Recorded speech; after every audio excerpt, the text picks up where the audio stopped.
Senhor nosso Deus e nosso Pai, mais uma vez, Senhor, estamos diante de Ti.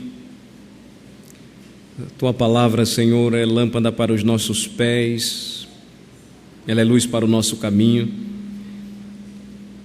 E nós cremos, ó Senhor, verdadeiramente, que esta é a mensagem celestial.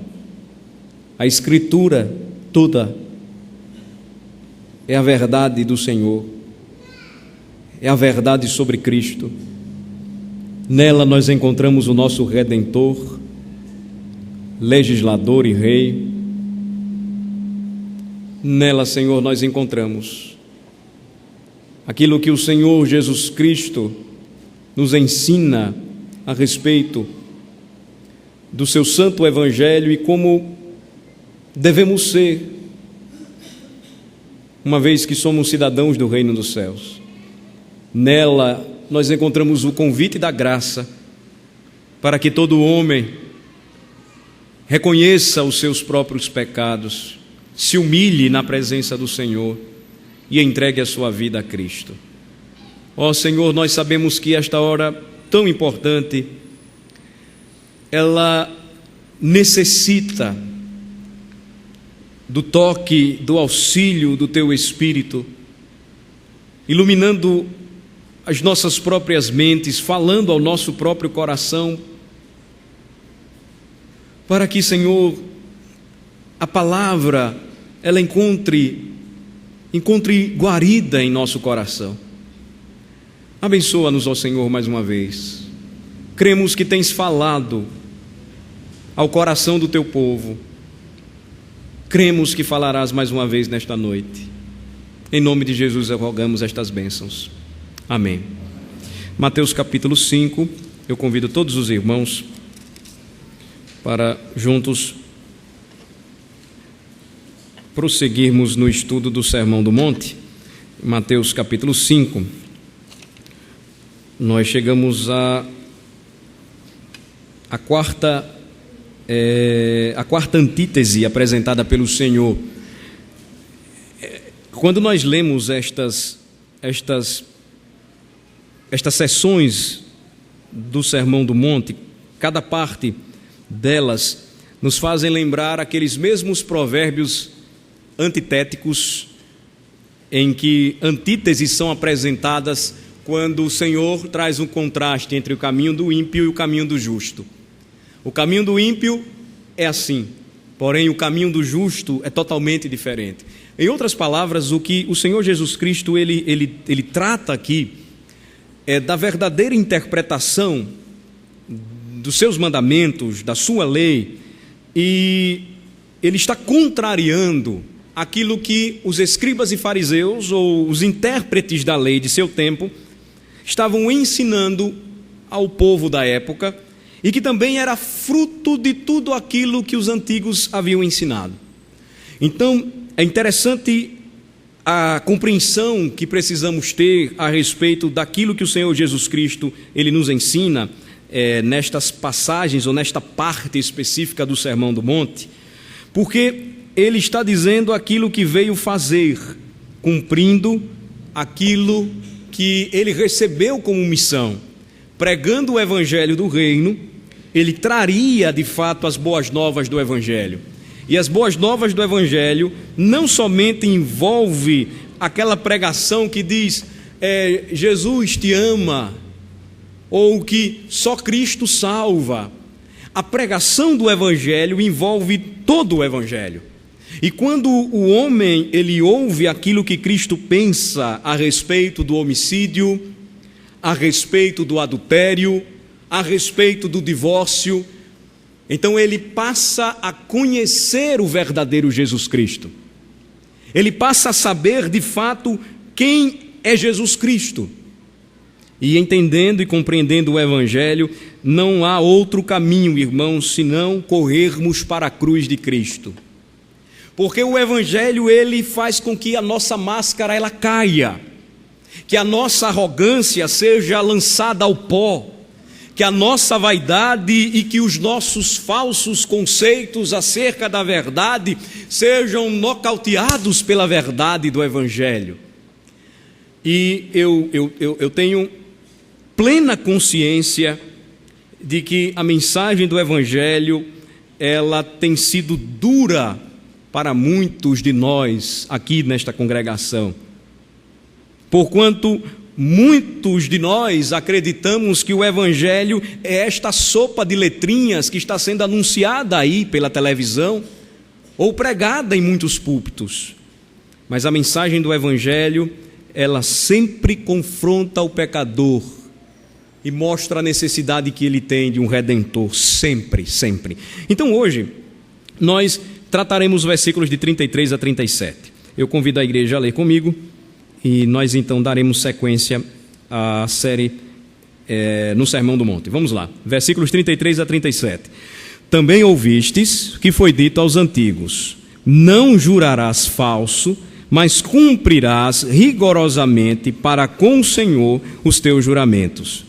Eu, porém, vos digo, de modo algum jureis, nem pelo céu, por ser o trono de Deus, nem pela terra, por ser estrado de seus pés, nem por Jerusalém, por ser cidade do grande rei. Nem jures pela tua cabeça, porque não podes tornar um cabelo branco ou preto. Seja, porém, a tua palavra sim, sim, não, não. O que disto passar vem do maligno. Curioso notarmos que, na sequência em que o Senhor Jesus trata sobre fidelidade conjugal, na sequência, o Senhor Jesus então fala a respeito de juramentos e votos. Esta é uma daquelas passagens de difícil compreensão. E muitos, porque interpretam esta passagem literalmente, não entendem mais uma vez o espírito da lei. Quando o Senhor Jesus Cristo falou, por exemplo, a respeito do divórcio, ele deixou bem claro que dar carta de divórcio por qualquer razão não invalida o casamento diante de Deus como uma união sagrada. E quem pode estabelecer as regras e as exceções é o próprio rei. Mais uma vez, irmãos, eu vou dizer aquilo que falei pela manhã e vou aproveitar aqueles que não estiveram, mas que estão aqui. A Igreja de Cristo não é uma democracia, é um papo furado, é uma conversa fiada, acreditar que a igreja é uma democracia. Em primeiro lugar, a igreja não é uma democracia porque ela tem um rei. Ela tem leis estabelecidas por um rei. E somente este rei pode modificar as leis por ele estabelecidas ou legisladas. O rei e senhor da igreja é Cristo.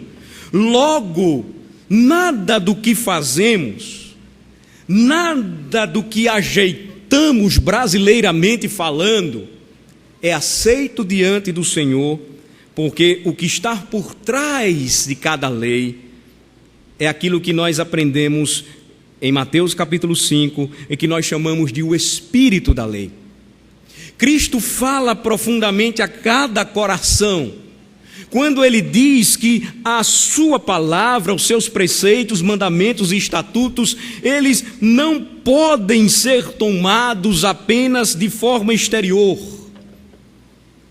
Mas Cristo, com isto, ele está tratando com cada um de nós, mostrando que os problemas com os quais nós nos envolvemos e os pecados nos quais nós nos metemos, eles sempre começam no mesmo lugar, começam no coração.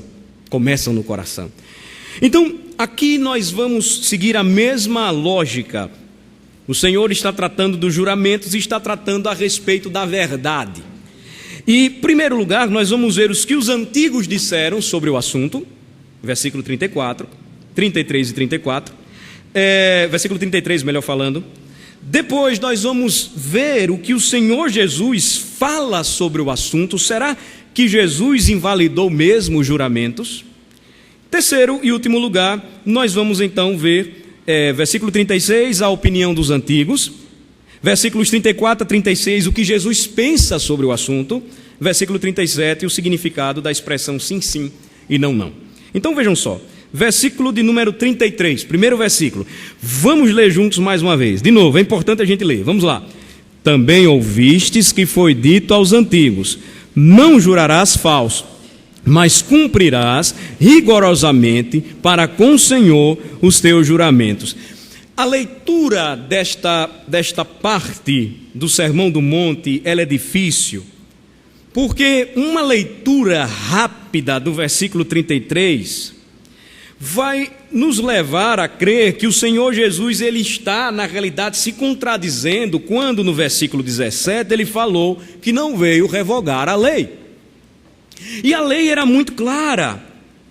A lei, por exemplo, em Êxodo 20, versículo 7, diz que o homem ele não poderia tomar o nome do Senhor Deus em vão. A lei em Êxodo 20, quando trata do 9º mandamento, afirmava ou afirma que o homem não poderia jurar falsamente. Levítico 19, versículo 12, Números 30, versículo 2, Deuteronômio 5, versículo 11 e outras passagens tratam da importância de fazermos votos e de jurarmos diante do Senhor e cumprirmos tais juramentos. Então, uma leitura rápida daquilo que os antigos disseram leva-nos a crer que o Senhor Jesus, na realidade, está invalidando tudo aquilo que o Pai disse no princípio. Mas lembrem-se mais uma vez, Ele mesmo é o legislador. Cristo não pode entrar em contradição quando interpreta a lei. E qual o significado, então, prático, histórico, desta afirmação aqui feita pelos antigos que o Senhor Jesus cita literalmente? Na realidade, o que o povo tinha ouvido não era uma citação direta destas passagens que eu citei para os irmãos e que depois eu posso até passar para vocês pormenorizadamente, com detalhes. Na realidade, o que eles tinham ouvido era uma declaração resumida, condensada das exigências destes mandamentos que diziam do rigor quando alguém jurava diante do Senhor ou fazia um voto diante do Senhor. Por quê? Porque a lei de Moisés, ela proibia juramentos irreverentes. A lei de Moisés proibia o uso leviano do nome do Senhor. O 3º mandamento está aí para nos ensinar: não tomarás o nome do Senhor teu Deus em vão, porque o Senhor não terá por inocente aquele que tomar o seu nome em vão. A lei também proibia a quebra dos votos. Ou seja, o Senhor mesmo exigia do homem fidelidade à aliança. E o que é que os antigos então tentaram fazer, condensando estes mandamentos e resumindo-os em um? Eles estavam, irmãos, na realidade, tentando fazer aquilo que muitas vezes nós tentamos também, quando evitamos tratar dos nossos próprios negócios, das nossas próprias relações e tirar ou retirar o nome de Deus. O que eles estavam tentando fazer então? Eles sabiam que uma vez que fosse o nome do Senhor invocado, o voto que eles estavam fazendo estaria ligado ao Senhor, e eles teriam então uma dívida que deveria ser paga somente ao Senhor. Agora, como é que a gente pode entender isso aí? Porque vocês podem pensar, mas pastor, que ginástica é essa que o senhor está fazendo aí com o texto? Porque, mais uma vez, eu olho para o texto e ele não tem muita diferença das passagens do Antigo Testamento. Como é que então os antigos eles tentam ou tentaram escapar de uma grande exigência? De não usar o nome do Senhor quando fizessem votos ou quando firmassem a sua palavra, quando jurassem, enfim. Eles criaram um sistema muito sutil e sofisticado de algo que hoje os juristas chamariam de jurisprudência. Eles estabeleceram os momentos, as regras e as situações em que eles julgavam que se estabelecessem um juramento pelo céu e a terra, por Jerusalém, por sua própria vida, eles estariam livres, eles não teriam nenhum comprometimento com o Senhor. Agora, meus irmãos, sabe o que é que eles queriam com isso? O que é que eles buscavam com isso? Eu vou dar um exemplo para vocês, extremamente prático e ilustrativo aí mesmo no Evangelho de Mateus. Vejam só, vamos para Mateus capítulo 15, vamos lá. Deixem aí marcado, viu? Vamos dar uma observada aqui. Esta primeira parte ela vai exigir bastante o nosso raciocínio, atenção também. Mateus capítulo 15, vamos para lá.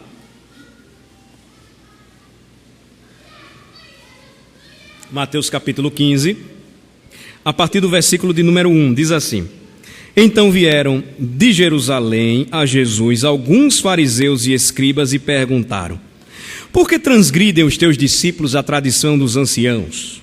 Pois não lavam as mãos quando comem. Então, nós conhecemos esta passagem. Aqueles que não conhecem, vou situar vocês agora.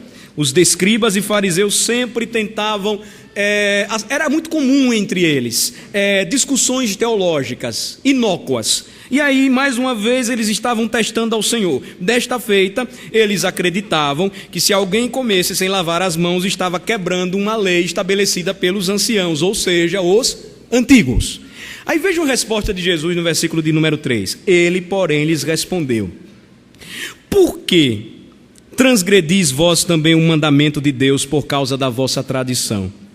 Porque Deus ordenou: honra a teu pai e a tua mãe, e quem maldisser a seu pai ou a sua mãe seja punido de morte.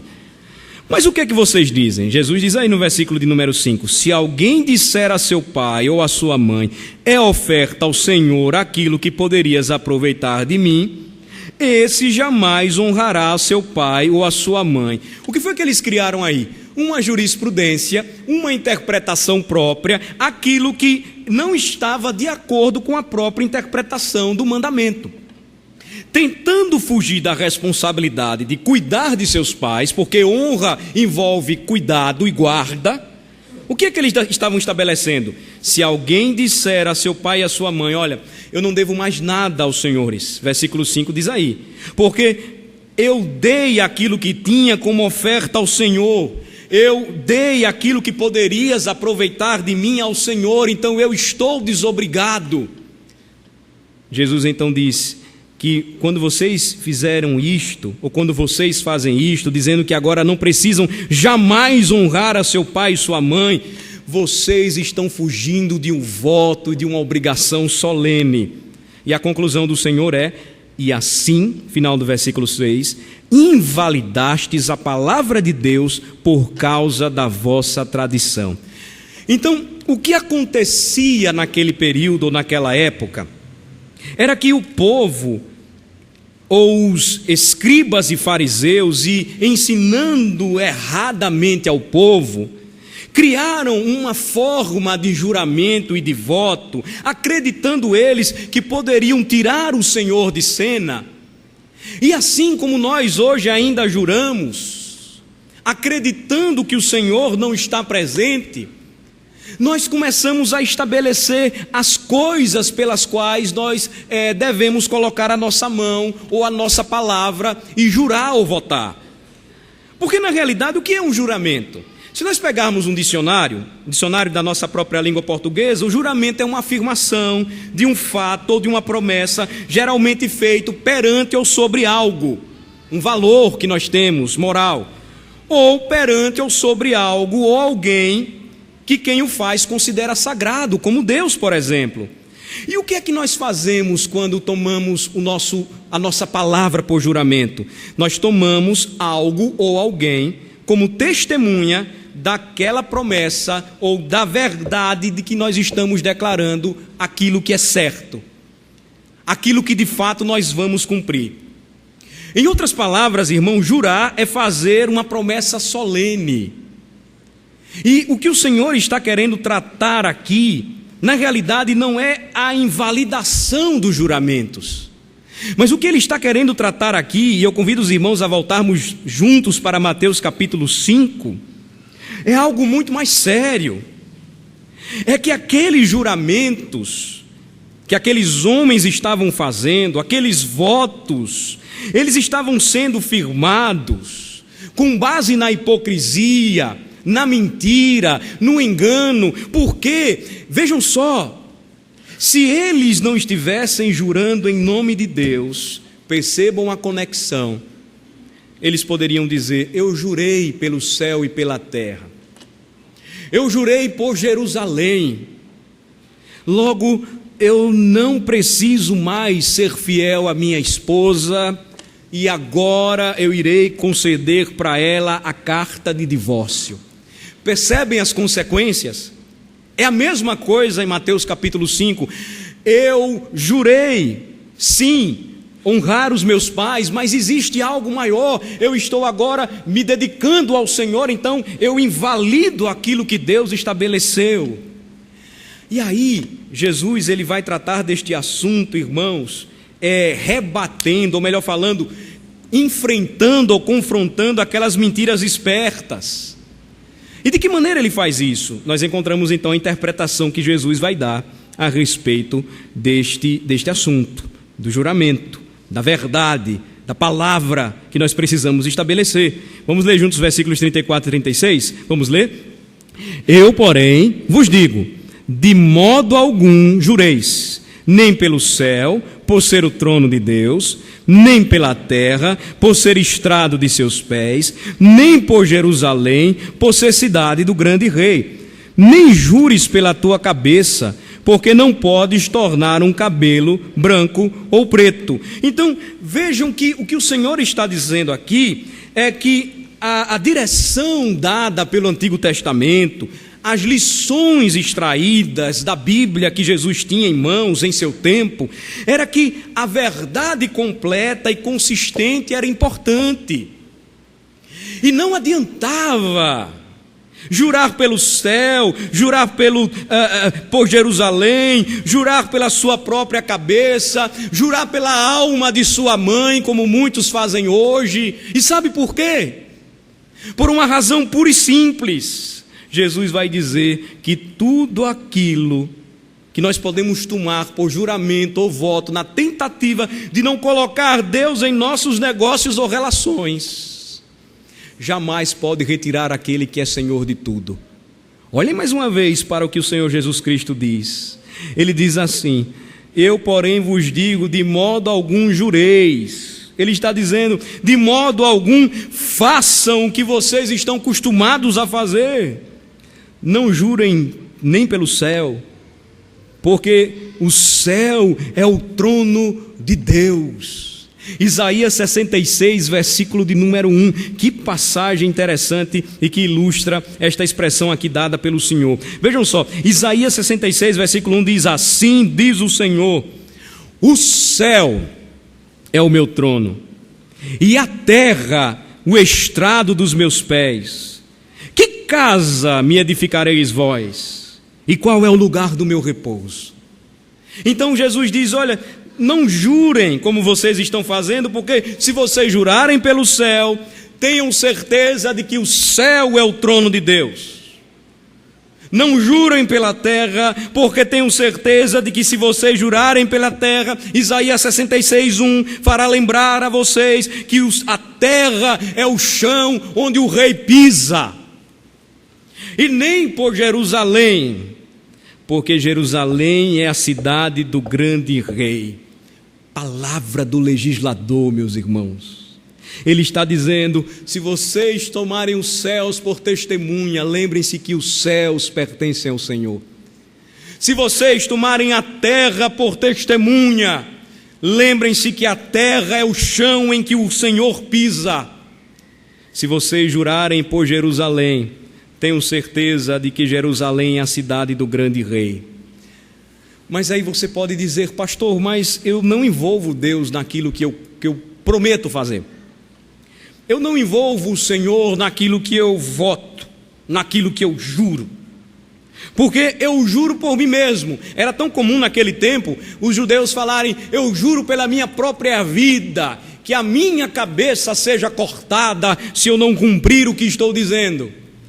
Jesus vem e diz: olha, nem jures, versículo 36, pela tua cabeça, porque você não pode tornar um cabelo branco ou preto. Até mesmo a nossa própria vida pertence ao Senhor. Vocês percebem a extensão do mandamento? Vocês estão percebendo o que o Senhor nos mostra a respeito da seriedade das palavras que nós usamos, da palavra que nós empenhamos, porque até mesmo se jurarmos em nosso próprio nome, ainda assim tomaremos Deus por testemunha, porque ninguém pode tornar branco ou preto um cabelo de sua cabeça. As mulheres podem até refletir aqui e dizer: mas pastor, eu faço isso, né? Eu pinto meu cabelo. Mas você sabe que se você não continuar pintando, ele vai ficar branco. Preto ele não vai ficar. O que o Senhor Jesus está dizendo aqui, o que o Senhor Jesus está insistindo aqui, é que se o homem que está falando alguma coisa não pode ser acreditado sem que apele para Deus, diante do Senhor ele já está condenado. O que o Senhor está mostrando é que o evitar jurar revela que a palavra do cidadão do reino dos céus, ela precisa ser o real testemunho daquilo que ele é, daquilo que ele crê, independentemente de tomar céus, terra ou até mesmo os próprios cabelos da sua cabeça. O que o Senhor Jesus está querendo dizer aqui, e ele insiste, é que tudo pelo que o homem jura, de alguma maneira está ligado a Deus, e por isso todo juramento implicitamente é em nome de Deus. Tudo está sob o controle e propriedade de Deus. Irmãos, é uma questão tão séria, porque envolve tudo o que fazemos. É por isso que o Senhor diz que de toda palavra que dissermos prestaremos contas, porque tudo o que dizemos, até mesmo para uma pequena e inocente criança, no sentido de ingenuidade, nós prestaremos contas se prometemos e não cumprimos. E o que dizermos dos políticos? Eles usam muito a sua própria figura e imagem. Eles dizem: eu prometo, prometo, prometo, e aí nós olhamos que quando ele diz: eu falo isto porque sou um homem de palavra, ele está jurando em nome de Deus, ele não tem como fugir. Ele presta contas também, assim como todos nós. E por isso, irmãos, o Senhor ele conclui, versículo de número 37, dizendo o seguinte, vejam só. No versículo de número 37, ele vai dizer, ou ele vai dar o significado de sim, sim e não, não. Quando nós entendemos o contexto histórico daquilo que os judeus faziam naquela época, a tentativa de ajeitar os juramentos, a resposta de Jesus revelando que aquilo que eles estavam tentando fazer para fugir e se desobrigarem de pagar uma dívida ao Senhor, ou seja, a palavra empenhada deveria ser cumprida, Jesus diz: olha, não adianta, Ele é o dono de tudo. Agora então é concluída no versículo de número 37. Se nós não entendermos bem os versículos anteriores, nós vamos acreditar como muitos grupos religiosos, como Testemunhas de Jeová, alguns grupos evangélicos entendem que esses versículos eles devem ser tomados de forma literal, e até mesmo por isso eles se recusam a jurar diante de tribunais. Mas será que Jesus está tratando disso? Será que a interpretação literal ela é a mais correta, segundo o ensino de Jesus? Nós vamos ver que não. Por quê? Vamos ler novamente o versículo de número 37. Vamos lá? Seja, porém, a tua palavra sim, sim, não, não. O que disto passar vem do maligno. Então, quando Jesus conclui, e esta ênfase sim, sim, é uma ênfase do pregador. Ele está dizendo que a sua palavra seja sim e de fato sim. O que ele está mostrando é que a ênfase dada quando o Senhor trata de juramentos e votos sempre vai apontar para a importância da verdade. Eu disse certa vez aos irmãos que no passado, quando alguém colocava uma casa à venda, aqui no Brasil, logo no início, os protestantes foram sempre perseguidos, mas havia destaques assim interessantes nos jornais da época, início do século XX. Quando se colocava uma casa à venda, ainda dizia assim que aquela pessoa que estava vendendo, ela era protestante. Agora, não no sentido pejorativo, não. O sentido é que aquele preço que aquela pessoa estava dando, aquilo que ela estava oferecendo, por ser protestante, era verdade, era real. Então, o que o mandamento aponta, o ensino do Senhor nos diz, é que a verdade ela é importante e precisa ser firmada. Quando os juramentos eles são utilizados ou eles não são usados para promover a verdade, o que acontece? A palavra de Deus, ela então é ameaçada. Quando os cristãos, e aqui me refiro especificamente à Igreja de Cristo, não age e não usa a palavra, a sua palavra, aquilo que diz para promover a verdade, coloca em xeque os valores do Evangelho. E o que o Senhor está dizendo aqui não é que nós não devemos jurar, porque até mesmo Ele jurou diante do tribunal. O Senhor mesmo jurou lá no Antigo Testamento, e não porque Ele mente, mas com a finalidade de ajudar os homens a crer. Os primeiros cristãos fizeram juramentos. Nós acabamos de ouvir um juramento nesta noite, um pacto. Então a questão, irmãos, ela não gira em torno de não fazermos juramentos, mas nós precisamos lembrar mais uma vez a natureza do ensino de Jesus, contrariando aquilo que os escribas e fariseus estavam fazendo com a palavra e com a verdade. Ela poderia ser torcida, e a semelhança do voto dos jesuítas, se cruzássemos o dedo e ninguém visse, nós poderíamos mentir com uma finalidade, então, ou uma causa justa, segundo estabelecida por eles. É muitas vezes o que nós fazemos. E por isso o Senhor diz, olha, a palavra do crente, a palavra do cristão, a palavra do cidadão do reino dos céus, segundo o ensino de Cristo, deve considerar toda a hipocrisia pecaminosa. Vejam comigo Efésios capítulo 4. Efésios capítulo 4. Nós temos aqui uma orientação apostólica a respeito deste assunto. Eu acredito que reforce aquilo que nós estamos aqui vendo. Então vejam só, Efésios 4, a partir do versículo 25.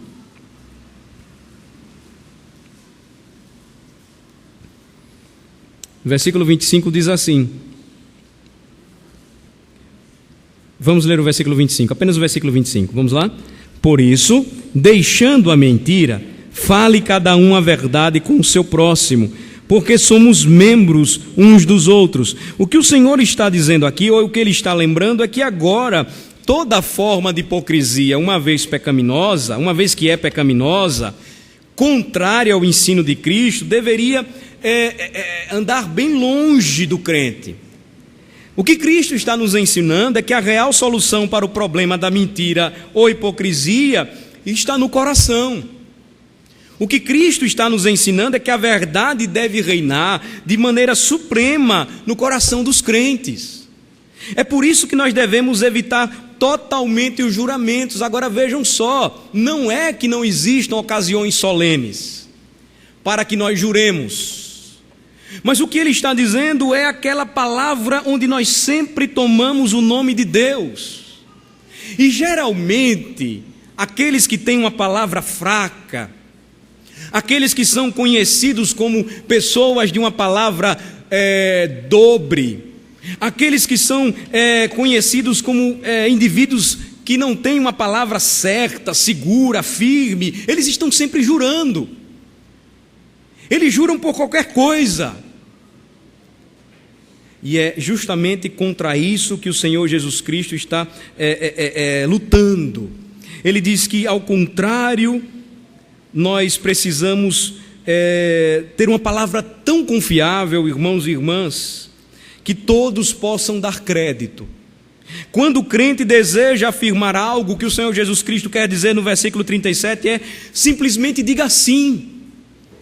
A sua confiabilidade deve ser tamanha que ele não precise jurar para que o outro acredite que ele está dizendo sim. E quando ele deseja negar algo, que ele diga simplesmente não. Por quê? Porque qualquer coisa que seja mais forte do que isso, o Senhor Jesus Cristo vai afirmar, provém do maligno. Satanás, como pai da mentira, que sempre tentou utilizar de mais e mais palavras, de mais e mais promessas, de mais e mais votos. Nós precisamos tratar desta questão com muita seriedade.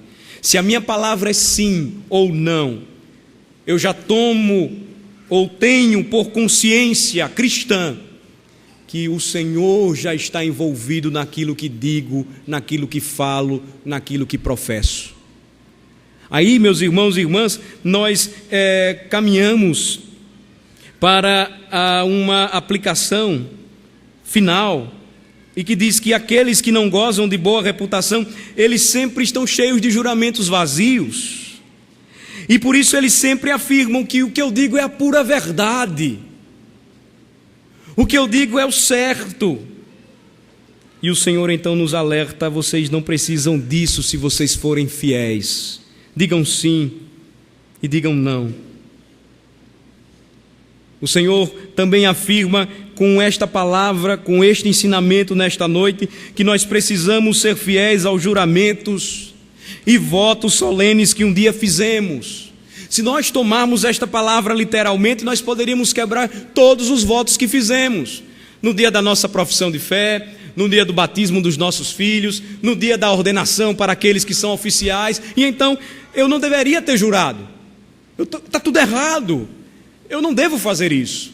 O que o Senhor está dizendo é que nós devemos tomar um caminho totalmente diferente.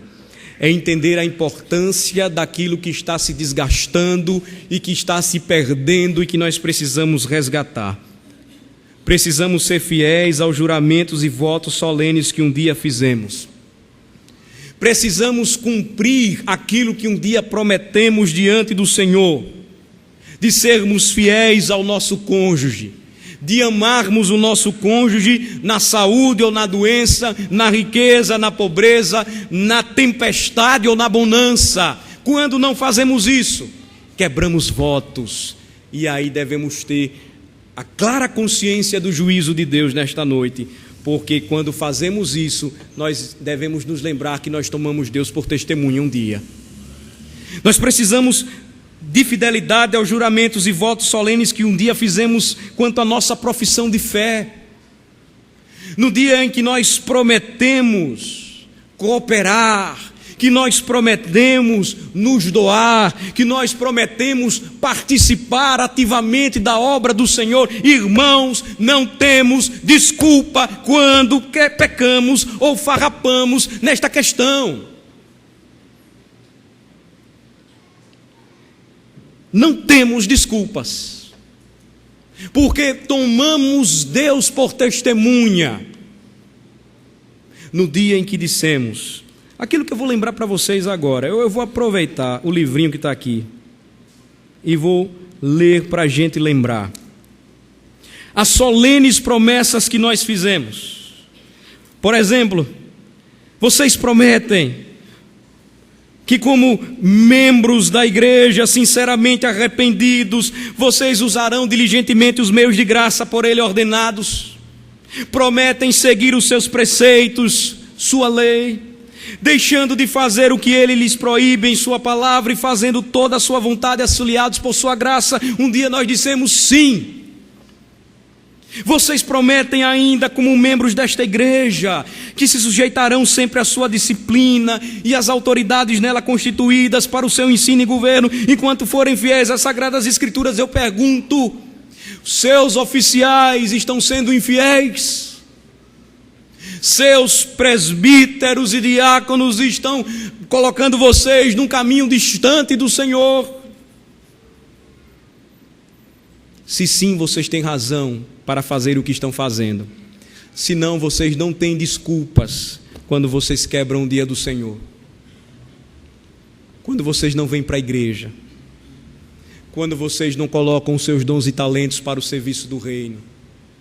Quando vocês acreditam que a vida da igreja é como muita gente está pensando hoje, é um clube, é uma associação. Pastor, já está bom demais, eu dou o dízimo, o que é que o senhor quer mais? Eu não quero nada, o Senhor é que pede contas a você. E graciosamente Ele diz, me dê o seu coração. Ele não quer apenas uma área da sua vida.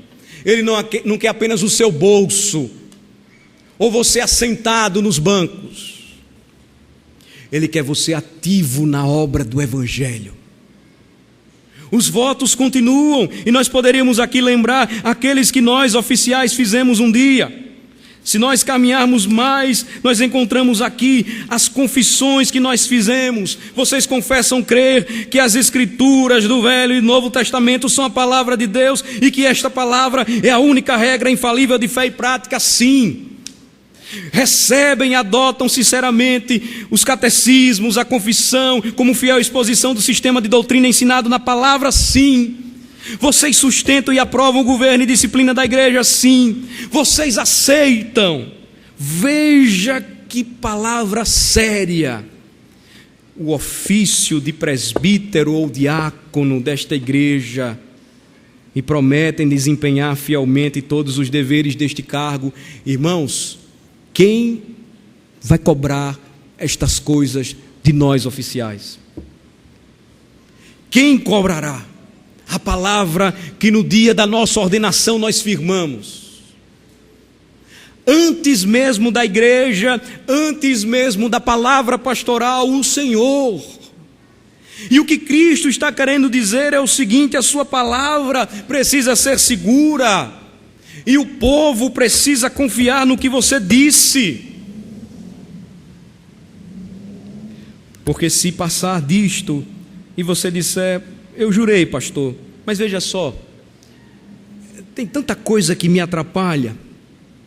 Eu jurei, pastor, veja só, eu prometi, eu professei a minha fé, mas olha, eu não consigo acordar para a escola dominical. Eu jurei, pastor, mas veja só, a minha mulher é um entojo, o meu marido é chato e eu não aguento. O que passar disso vem do maligno. Você deve ser fiel aos votos que você fez. Você deve ser fiel e a sua palavra deve ser sim, sim, não, não. Este é o sentido. Os juramentos e os votos não foram invalidados. Mas o que o Senhor espera de nós, de cada um de nós, é que sejamos fiéis. Sejamos sempre fiéis. Eu gostaria de compartilhar uma última passagem. É a mais importante quando nós falamos deste assunto, no sentido da aplicação, porque conduz tudo aquilo que nós firmamos como crentes. E, irmãos, vejam só, não é uma palavra apenas para confrontar vocês, mas é uma palavra que tem por objetivo despertar todos nós, porque vez por outra eu me vejo quebrando os próprios votos que fiz. Às vezes, há uma palavra que eu disse para minha filha e que eu não cumpri. No dia que eu apresentei com minha esposa, minha filha para o batismo. Eu tremi quando olhei para esta passagem e vi que Deus pede contas a mim. Deus pede contas a mim da congregação. Deus pede contas a mim da fidelidade à pregação. Então percebam.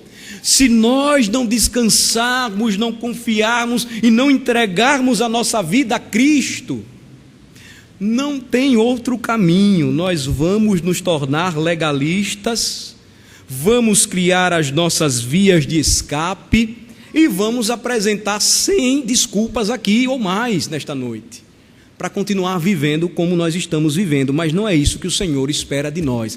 compromisso, engajamento, dedicação, palavra firme e fiel no trabalho. O crente deve ser exemplo na escola, o crente deve fazer o melhor na criação dos filhos. Se você diz que vai fazer e não faz, não espere que o seu filho tema você. Se você diz, menino vai apanhar, vá logo e bata. Se ele está merecendo uma surra, se você protela, ele vai sassaricar na tua frente, e quando crescer, você vai dizer, mas o que eu fiz? Você deixou que ele aprendesse que a sua palavra, ela não é sim, sim, e ela não é não, não. É grave. Romanos capítulo 10, por favor, abram comigo e nós vamos terminar. A palavra de Cristo, ela nos envolve a um compromisso que nós devemos ter. Quando juramos, votamos, quando simplesmente falamos a verdade, devemos ter por consciência que o Senhor, que estamos debaixo do Senhor. Romanos capítulo 10, a partir do versículo de número 8, diz assim a palavra do Senhor: porém que se diz, a palavra está perto de ti, na tua boca e no teu coração, isto é, a palavra da fé que pregamos. Se com a tua boca confessares Jesus como Senhor, e em teu coração creres que Deus o ressuscitou dentre os mortos, serás salvo, porque com o coração se crê para a justiça, e com a boca se confessa a respeito da salvação. Porquanto a Escritura diz, todo aquele que nele crê não será confundido. Se confessamos o nome do Senhor e temos a certeza de que fomos salvos, devemos também ter a plena consciência de que agora devemos viver segundo os valores e padrões do seu reino. Não podemos ter uma vida diferente, não podemos ter uma vida onde a nossa palavra sempre é colocada em dúvida. A nossa confissão começa na crença, na fé que nós temos no Senhor. E finalmente, ele diz que se nós não fizermos isso, lá em Mateus capítulo 10, versículos 32 e 33, ele completa, o Senhor mesmo. Vocês podem ver comigo. Mateus 10, versículos 32 e 33. Eu gostaria que vocês lessem comigo, porque o que o Senhor está dizendo aqui é algo extremamente sério. Porque o discípulo não está acima do seu mestre, nem o servo acima do seu senhor. Mateus 10, versículos 32 e 33. Vamos ler? Portanto, todo aquele que me confessar diante dos homens, também eu o confessarei diante de meu Pai que está nos céus. Mas aquele que me negar diante dos homens, também eu negarei diante de meu Pai que está nos céus. Meus irmãos, a nossa palavra, nós podemos dizer isso com conhecimento de causa, ela não é semelhante à palavra de Cristo, não. A nossa palavra, muitas vezes, é porque é misturada de pecaminosidade, de maldade, do engano do nosso próprio coração, ela titubeia. Agora, não nos enganemos. Aquele que falou as palavras que acabamos de ler é aquele que nunca mentiu. Portanto, todo aquele que me confessar diante dos homens, também eu confessarei diante de meu Pai que está nos céus. Se formos fiéis naquilo que confessamos, nos votos e juramentos que fizemos, tenhamos plena certeza, Cristo confirmará isto. Ele já está fazendo isto nos céus e fará na terra. Porém, se nós negarmos tudo aquilo que um dia confessamos, ou até mesmo abertamente, diante dos homens negarmos ao Senhor, Ele mesmo diz que também nos negará diante do Pai que está nos céus. Eu concluo, irmãos, a palavra desta noite convocando mais uma vez a igreja do Senhor, é a igreja de Cristo, é o povo da aliança, de que busquemos força do Senhor. Quando nós olhamos para cada interpretação apresentada pelo Senhor, não busquemos por iniciativa, esforço próprio, cumprir aquilo que Cristo nos exige. Porque o objetivo prático apresentado pelo Senhor, O que o Senhor quer nos mostrar aqui é que nenhum de nós tem capacidade natural de cumprir nenhum destes mandamentos. O que o Senhor está nos mostrando aqui, o que o Senhor está nos ensinando aqui, é aquilo que vai acontecer. Eu não vou entrar em detalhes, porque nós ainda vamos chegar lá. Mas o que Ele está fazendo aqui com a gente é, olha, diminuindo. Por quê?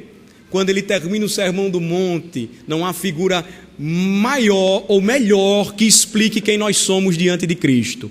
Quando Ele termina o Sermão do Monte e que Ele desce o Sermão do Monte, quem primeiramente o procura foi um leproso, coberto de lepra, sinal da tragédia do pecado.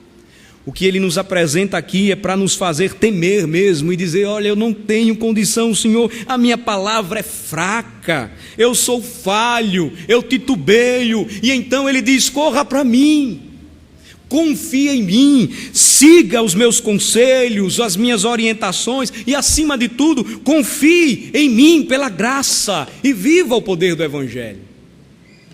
Se não for dessa maneira, irmãos, nós não encontraremos o consolo e o conforto apresentado em cada mensagem do Evangelho. A nossa oração, nosso canto deve ser: fortalece, ó Senhor, a tua igreja, vem, visita, ó Senhor, as nossas almas. Porque se não for dessa maneira, nós não entenderemos que até mesmo as palavras que falamos, elas são muito sérias diante do Rei. Oremos. Ó Senhor nosso Deus, nosso Pai Celestial,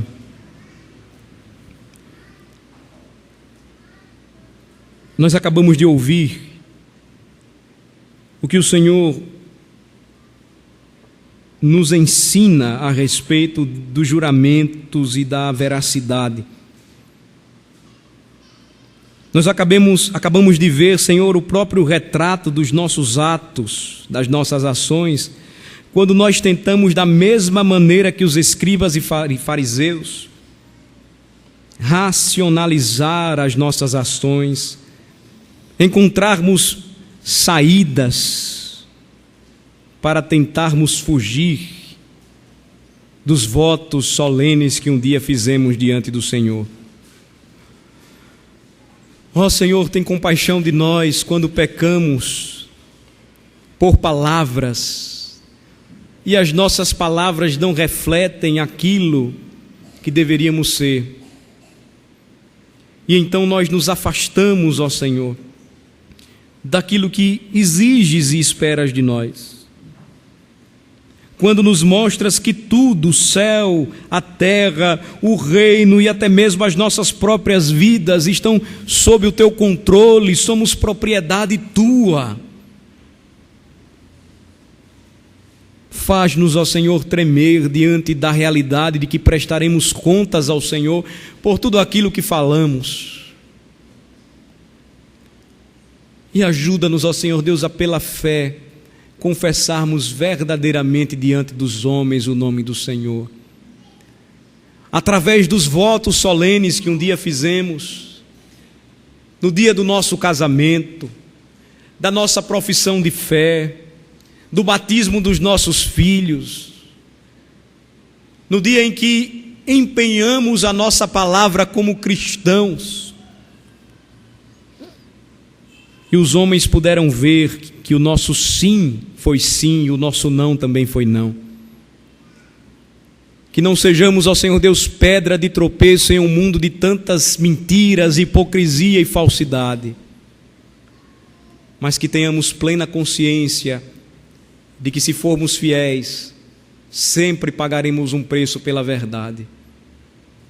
Que ninguém aqui seja tomado de um temor e de um medo que afugenta, mas que o temor seja aquele que leva todos a beijarem ao Filho e que encontrem nele paz e misericórdia e verdadeira salvação.